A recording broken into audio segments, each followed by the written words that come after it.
Bonjour à tous et très heureux de vous retrouver pour l'émission Pourquoi Padré ? Aujourd'hui, une question d'un prêtre de RDC en Afrique, le père Héritier. Bonjour, quel privilège spécial Dieu a-t-il donné à Joseph, Saint Joseph, pour faire sa différence d'avec tous les autres hommes de la terre, lui qui a été le père nourricier du Christ ?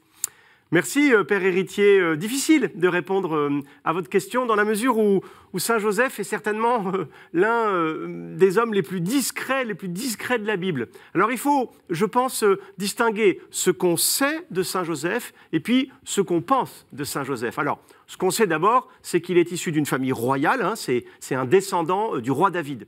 On sait aussi qu'il est le fiancé de Marie et qu'il a aussi différents songes, différents rêves qui lui révèlent des choses. Par exemple, que sa fiancée Marie est enceinte par l'opération du Saint-Esprit ou alors que Hérode veut tuer l'enfant Jésus. Et puis enfin, on sait qu'il est artisan, qu'il travaille le bois, puisque dans l'évangile de Saint Matthieu, on le présente comme un charpentier.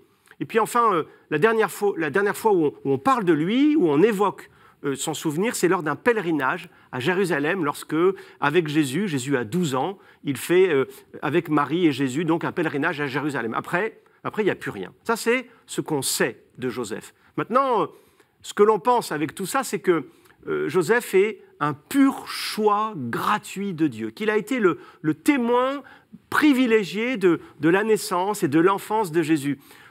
Il a certainement dû se poser la question, pourquoi moi ? Vous savez bien, Père, c'est cette question que nous autres, les prêtres, les consacrés, nous posons souvent. Pourquoi moi ? Pourquoi moi j'ai été appelé plutôt que lui, plutôt que elle qui semble bien meilleure que moi ? Il me semble que nous n'aurons la réponse que là-haut. Toute vocation, tout appel est vraiment un don, un mystère. Donc, aucun privilège spécial pour Saint Joseph. Par exemple, nous ne croyons pas qu'il a été préservé du péché originel comme Marie. Juste un appel spécial, une vocation unique, exceptionnelle à être le père adoptif, le père nourricier du Christ.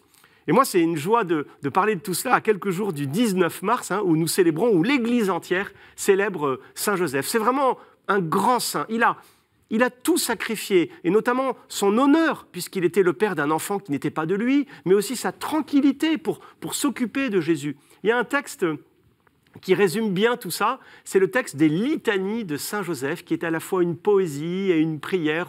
On y découvre la place unique de Saint Joseph dans le plan de Dieu, et c'est juste magnifique. On comprend mieux pourquoi Joseph est si populaire. Il est le saint patron des familles, des pères de famille, des artisans, des menuisiers, des ébénistes, des charpentiers, des bûcherons, des tanneurs, des tondeurs, des travailleurs en fait, des voyageurs et puis aussi des exilés. Et puis enfin, il est le patron des mourants, puisqu'il a eu la chance de mourir très bien entouré entre Marie et Jésus.